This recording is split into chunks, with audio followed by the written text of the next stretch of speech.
Man reaps what he sows. The one who sows to please his sinful nature, from that nature will reap destruction. And the one who sows to please the Spirit, from the Spirit will reap eternal life. And then it's verse 9, especially in our situation where we're at as a church. It says, let us not become weary in doing good, for at the proper time we will reap an harvest if we do not give up. Therefore, as we have opportunity, let us do good to all people, especially to those who belong to the family of believers. It's really easy sometimes for us to get distracted and refocused on things because we can become weary of doing what's right. We can find it hard, especially if God spoke to our hearts about something, or we've got a dream or a passion in there, and we're not kind of seeing it yet. But it's really easy to grow weary of doing what is right. And it's easy to read it, but it's hard to do it. You know, we've all had dreams, and I don't know about you, we've probably all, me especially, we've had dreams that have just seemed to come to nothing. I don't know if I gave up on them, or it's just not happened yet. But there's certain things in our lives, we have a dream, we have an ambition, we have something we're aiming at, and yet Paul encourages us in Galatians not to grow weary in doing good, because it is too easy just to give up. I mean, let's face it, it's kind of awkward when you see everybody else doing one thing that's not always right, to be tempted to jump in bed with that lot. It's easy for us sometimes to give up on something because it's easier, and it's hard to keep on going, especially when you're not seeing anything. There's many stories, visions throughout history of different people that held on, and I've always wondered the question, or asked the question, how long is enough before you give up? You know, those times when you're not quite sure whether it will go or not. You know, you've held on long enough, but then you're thinking, well, is it? How long is long enough? Because I've heard people say, I gave up, and it was just round the corner. And I hate stuff like that. No, God, why didn't you just tell me it was round the corner? I might have held on a bit longer. You know, at least with Christmas, you know when it's coming, don't you? You know, you can hold on. 6 months' time it'll be Christmas. We can hold on. You know what I mean? Only a few weeks to camp, we'll hold on for that one. Or as holidays next year or something great, we can hold on to that. But God often doesn't tell us when it's going to happen. You know, there's some churches that's holding on to for the rapture. You know, it might come. It might not come for another generation, who knows? But it's hard. Because I'd like to know when. You know, we have the schedules. We know when things are happening. You know, you've got your TV, you can program it in, you can save your program, so you don't have to watch it, you can watch it later on. We like to know what's going on, we like to know what time dinner is and what time things are. Me, Joe and I and kids have gone on holiday often with Steve and Suzanne.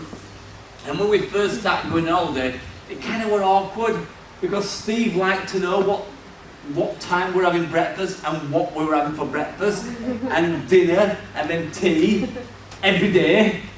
And I'm thinking, I'm on holiday, I don't care. You know, I get up in the morning, do I fancy bacon, do I fancy eggs, do I fancy nothing? I don't care. But Steve's got a routine and he likes things, and it kind of causes a bit of friction because he likes to know. No, I didn't care about that. But with the things of God, I want to know. When is it going to happen, God? I said this morning, I'm reading a book about a Christian retreat in Wales, where many years ago I'm going through a story, and how this guy went there, he felt God was calling him there, he went there, but he got really frustrated because he was an evangelist at heart. And then God just moved, people would knock on his door, and he'd take them for a walk, and they'd walk into the chapel and fall on their faces, repenting before God. Ooh, that's all he thought. And then the next day something happened similar, and before he knew it, people were queuing up to come in to the chapel to fall on their faces, repent. And then that's in Wales, and then you hear about in the US with Pensacola, which we visit, where people would sometimes walk in and fall under the presence of God, crying out, I'm a sinner, I need Jesus. And I'm thinking, God, that's great in Wales, it's great in the US, it's great in different parts of the world. Summer Bridge. Is it coming? Is it on its way? Do we have to wait? Or is it like a bus in Africa that might never come? So I'm just thinking, when it says don't grow weary, it's something personal to all of us, but also personal to a church. We all know God's going to do something, but in the terms of Narnia, it's still winter. You know, we wait, the snowdrops are coming through and wait for Aslan to return. Something's happening, but we're not quite sure. But I've resolved the fact, and I don't say this lightly, that whatever God does, I'll ask him, can I be part of it?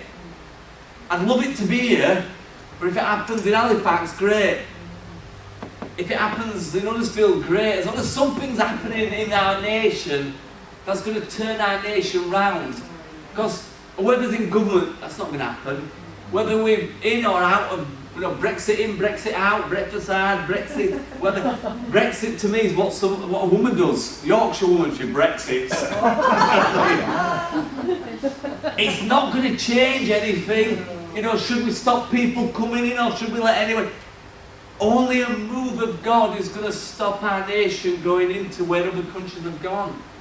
It were only John Wesley that raised up, that saved our nation from a revolution. It were only Martin Luther, when he nailed those things onto the door, that stopped his nation going into anarchy.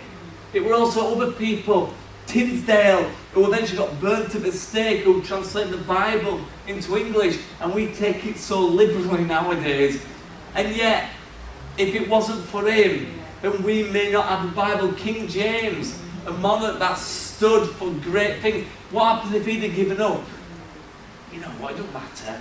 When he's got the bishops on one side of him arguing with the Puritans on the other, arguing about terminology and wording of the King James Bible, and how they fought for months over single words, and King James had to come in and go, that's what we're having, and overruled them. That's why it's called the King James. What happens if he'd have given up?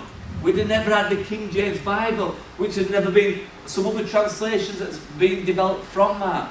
And as a piece of literature and as a book that changed the nation and nations, it's done well for 400 years and it still stands. I'm an NIV guy. I like the NIV. But you can't deny the King James Bible, the Authorized Bible, has changed nations. But without God moving in our country, it's never going to change. Whether we win the World Cup or not, 6 months down the line, it's over and done with. People thought at the end of the Second World War, if we win the war, then great things. We won the war, but we slipped back into where we were. Without a move of God, it means nothing. And I don't want God to move in our country or in our church or in our town in a way that sometimes I see where it happens for a week, a month, a year, and then fades out. I don't want to be that. Or remember when? I was looking on YouTube, I found some stuff recently. And it says, this is in October, I think in 1997, the headline was, God moves in revival power in Sober Bridge. A date to be forever remembered. I'm thinking, I don't know that. So I'm looking around at it, and there's Karen Tiller, hands raised high, and some other people I recognise in there worshipping God. And this guy had written a report about how God was moving in Sober Bridge. And I'm thinking, did I miss something? Did I? No, I mean. And then I remember when I went to the US and they were telling how God's hitting Sunderland in mighty power. And I thought, yeah, I've been there. But not quite what they're saying. And then we were talking about Holy Trinity Brompton in London, and I've been there. But kind of not what they were saying. Because I don't want God to move here in a way that's just great for headlines. I don't want, God to move, and Danny's got his latest CD out as a worship leader. And I'm not being disrespectful, I couldn't see, but the worship leader who led worship when God fell. Danny's great. And it's not determined by Danny's skill on his guitar whether God turns up or not. Johnny spoke. I don't want a CD and a contract for, my sermons. I just want to see God move. I don't want to go on a hit show. And you know, in a magazine, my face is not a magazine face. It would need airbrushing and air. I don't want that, but I want God to move in great power. Somebody once asked me, they came to his church when Dave was here, and they asked me, what pastor? I said, name Dave. Because I don't want that, but I do want God. I want God to move. I want God to... And my question to God, my heart cry to God is, if it says, let us not grow weary in doing good, for at the proper time we will reap a harvest if we do not give up. God, how long is it before we get the harvest? When's it going to happen? And is it in my generation? Or is it my next generation? And do I have to hold the fort and plant the seed for the next group? Or am I going to reap? I mean, I think what I'm seeing now in our church is a blessing because of what Don did and for what Duncan did and even what Tom Clark did, the sows he planted in. I'm reaping because of those guys. But am I going to be a guy who sows for the next generation? I don't know. I want to sow regardless, but are we going to see it? There's a guy in the Bible which is, you'll all know, a guy called Joseph, the first Joseph, not Jesus' stepdad. And if you want to check out Joseph and his technical dream. If you can't go reading the Bible, that's a good place to start, isn't it? And you all know about his story. He grows up and his dad's got him as a favourite. I'm glad I've got just one of each. Because I can say to my daughter, you're my favourite daughter. Yeah. His son, he's my favourite son. But if you've got two of each, or all like that, you've got a problem, haven't you? Who's the favourite? Who would I save if I were on a ship? You know? But Joseph is treated as a favourite and he's given his gown. And you know the story, his brothers hated him, but he had a dream, he had a vision, he had a word from God that one day, his brothers were going to bow down before him. That, in essence, was the dream. That was his dream. And he made a kind of a mistake by telling his brothers. That's why sometimes if you get a word from God, it's good to keep it. Because other people might not appreciate it. God's told me I'm going to do better than you. It does not go down well. You know what I mean? God's told me I'm going to rise higher than you. Okay. You know, it's a pride issue here, maybe. No. But Joseph told his brothers, and his brothers didn't like it. So you know the story. They tried, but we're going to kill him. And they threw him in a pit. Then they sold him. And Joseph then gets picked up by the tradesmen. They sell him to the tradespeople, and they send him down to Egypt. To his brothers, he's dead. To Joseph, he had a word from God, a vision, a dream. And he was 17 when he went into Egypt. He was 30 when he became Prime Minister. And it was probably at least another 7, 8, 9 years. So he could have been nearly 40 when he saw the fulfillment of that promise. See, we read it, we think it happens overnight. But imagine the scene. After all that time. You see, Joseph goes accused of rape because all he did was do what was right. Nobody could see him. You know, this woman is flirting with him.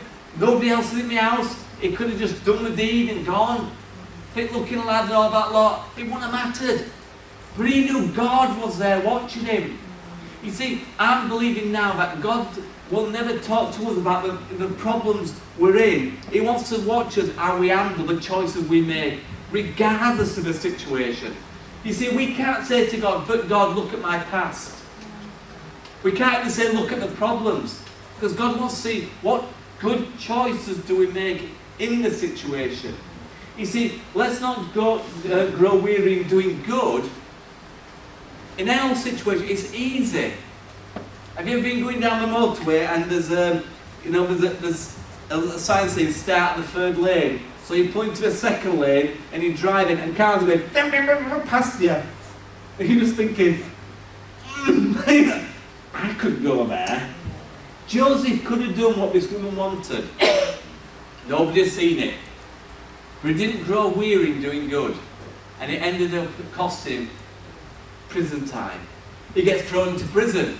He spends time in prison. And the word is a bit vague, but some say he became a servant in the prison. Some say he rose up to govern the prison. Others say that he became a servant to the prisoners, which was the lowest of the low.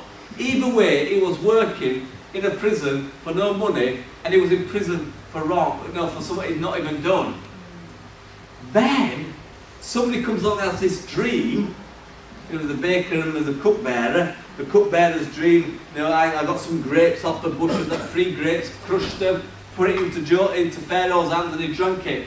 Interpretation. I mean, imagine that you've had a dream of your own life, for what God's got for you, and somebody else comes along and tells you their dream, and you give them an interpretation.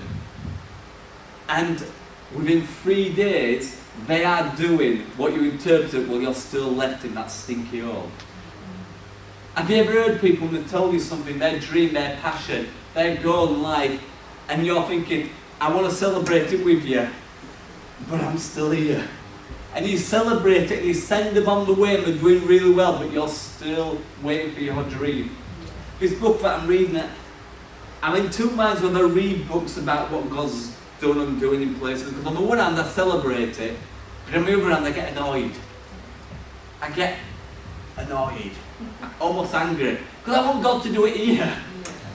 God, thank you for what you're doing over there, but that's over there, and it's in Wales. It's over somewhere else. Here is where I want it. So I try not to read too many books. But Joseph, he gave an interpretation to these 2 guys. One died, the other one was gone, and he said, remember me. When you're doing well, remember me. And we ever tried to open doors for ourselves? God, when somebody's rise up, just remember me. The only reason I hang around with Steve is because I thought he was going to have a great album, CD out there. As long as I hang around with him, maybe I'll... No. I need to get near Danny now because he's recording now. He wanted him to remember him, but the guy forgot. I mean, how the heck can he forget that? I mean, you've just had an answer to your dream. You're not going to forget it, are you? But he forgot. And then for 2 years, nothing. Would I have given up? Would you have given up? I mean, you're in prison for something you didn't do. You're sold out by your brother who hated you.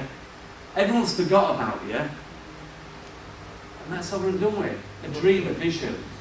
And then one day Pharaoh says, he has a dream, you all know the dream of 7 cows and the 7 skinny cows and then the 7 corns and the 7 skinny corns, and all kicks off. Joseph comes out and he gives an interpretation, he gives them a plan, and they say, right, you're the man.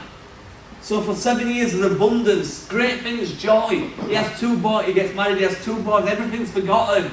But inside him he had a dream. Inside him he had this seed, this nurturing, something's going on inside him. He'd not seen what God had promised. He could have given up on it. He's successful now, he's at the top. I mean, besides killing Pharaoh and taking over, he was the man. And then maybe a year, 2 years, once famine kicked up, maybe 3 years, we're not quite sure. 10 guys turn up in a crowd of people. And he hears them arguing. Maybe they were arguing, we don't know. They always argued. We often think that believers in the Bible were really nice people. If you read the story of the 12 guys, the sons of Jacob, were a right bunch. Makes some of us look quite normal. But they were a right bunch of people. And he may have heard the accent. And the wittering and the arguing. Dad said I'm to speak. No, I'm to speak. Hey, I'm pushing through. And somebody's like, that sounds a bit like what Reuben and Jacob, Judah used to argue, and suddenly looks, and there they are. 10 brothers. And when we read it in Genesis, it says they came and bowed down before him, and he said he remembered the dream. He remembered the dream. 20 odd years later, he remembered the dream. And often I've realised that it's when we forgot. We've not given up, but we're no longer at the forefront of our minds. That suddenly God just moves something. God wants to see our hearts. And will we grow weary in doing good? To be honest with you, I think we've all probably done it where we've just eased up a bit, grown weary. settle back, taking his time. And God still, it's okay, it's still on the plan. Still on the plan. And Joseph then says, remember his dreams. And he, in a sense, he's interrogating his brothers. He could have killed them all. You know, Joseph is, there's only two people in the Bible other than Jesus that nothing's bad is said about him. Joseph is one of them. Who was Daniel? Nothing bad is said about those two people. Interesting. And both of them, especially Joseph, is a type of Christ. A picture of Jesus. That when his brothers came, as much as he interrogated them and locked them up and did all this scenario with them, he could have harmed them, but he never did. And at the end of the book he says that God sent me down to save lives. Most of us would never see that. We'd have just thought, you know, I had a lucky break. I'm the top man, I'm alright now. But he realised he was sent ahead of his brothers to save lives. And I'm wondering sometimes, have we given up? Have we grown weary? And God says, that's fine, let's start again. Start again on the plan. Why is it you go from A, B, C, D, E, F, G, and you just think, oh, I've had enough. And God goes, okay, we'll have a break. Let's take you back to A. You start again. A, B, C. It's like when you decide to do a 21-day fast or a 10-day fast, and after 3 days you give up, and then later on you start again, but you're still going to do the 3 days again. You're still going to go through it again. And I think God is telling us as a church, not an individual, not to grow weary. Some of you have seen everything going. Anybody remember Jim in the, Jim in the 80s, 90s or whatever it was? Minus to plus, and you know, we have prayer meetings now that, you know, 20,000 people go. And, you know, anybody remember the days of Billy Graham stadiums? I think that were in the 80s, wasn't it? All these things, we've seen things come and we've seen things go. We've tried this and tried that, and we're still hoping and expecting. And I don't think we should stop hoping and expecting. I think it's better to keep hoping right to the end, regardless. And some dreams that we have may not be for us. It may be for the next person. But let's keep him there. Let's not grow weary in doing good. Let's not grow weary in just doing what's right. It's easy to give up and stop. It's easy to fit in with the world's systems and do what they do and agree with what they agree with. But let's just keep going. Because even if in your lifetime now, from now to the end, you lead one person to the Lord, when you get to heaven you can look back and go, well, was it worth it? Well, to that person it definitely will be. And then you might lead 2 people, 3, 4, who knows? And then that person might lead others to Jesus. The guy who led me to the Lord, we often meet up and we have good chats and it's quite fun. And he's more honest with me now than he was when I was younger. When I was younger he said, well, no hope for me. He thought, well, you know, church was not for me, that's good. But now he just thinks it's amazing how God turned things round. And he said to me one day, if I never lead anybody else to the Lord, knowing that we got you, that's worth it. And I said, don't say that. Get somebody else. Get somebody else, okay? Because there might be another young Johnny out there. A young somebody else out there. Who knows for us? So let's not grow weary in doing good, but let's keep going. It's too easy to step into a path of the slow-moving traffic and just think, is this it in life? It's easy to swim downstream with dead fish. But it's hard for all of us to set. And it's when we go against the flow, it becomes hard. And guys, when it's hard, that's when we can, unfortunately or unintentionally, take it out on other people. It's easy to blame or to get angry and annoyed. And let's not grow weary in doing good. And sometimes the doing good might be just to keep our mouth shut and give people the benefit of the doubt. Because we don't know what somebody else is going through. And they might be growing weary of doing good.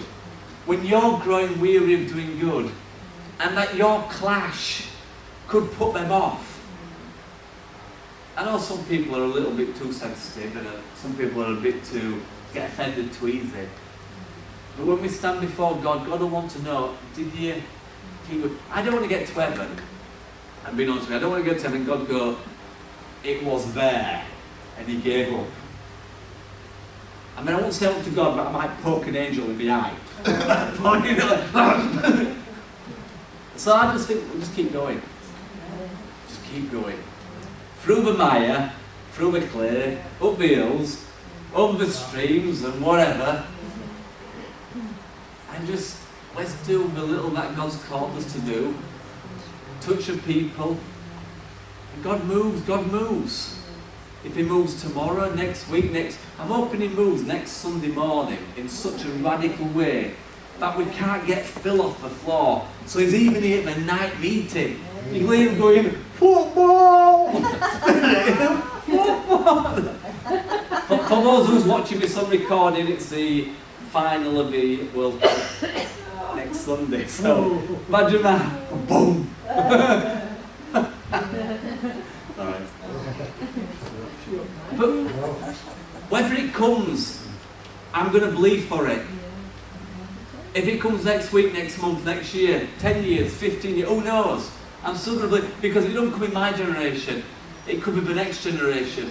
And if I can make it easier, and if you can make it easier, even I'm believing for us, okay? But I still need to get things right for the next generation.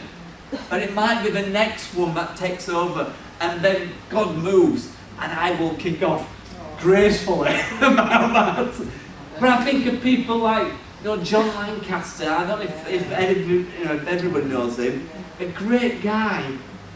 But he's now, he says to me over a week, I'm ready to go up on the one hand, but there's so much more I need to teach the church. He's in his 80s and he's writing stuff, and he said, I need to teach the church about God and about the fullness of Jesus. And yet I want to go home. And I said, are you believing for revival? He said, I've been believing for the rapture and revival ever since I got born again, and I'm still believing for it now. That guy's not giving up. His wife's gone home, his kids are doing well, his grandkids are doing well. But he said, I'm believing. He said, I'm ready to go home, but I'm just hanging on in case I get raptured first. Woo! On my deathbed rapture, that'd be good. Somebody will, won't they? So what I'm saying is, don't grow weary. And if you've not been on the tracks too long, keep going, get a steady pace and keep going. And for those who's been on a long time, don't grow weary, just keep going. Maybe just alter the pace a little bit, get a steady thing going, but just keep going, because who knows? The blessing, the dream that you've got, maybe just around the corner. See, if I were T.G. Jakes, I'd be saying, it's around the corner. Well, it is. Just it could be a long corner. I like him, so I'm not having a go. I think the world of him. But he's around the corner, and we need the organ going, woo! But your blessings are already been poured out of heaven. But the dream, the fulfillment of that dream might be just around the corner. Amen.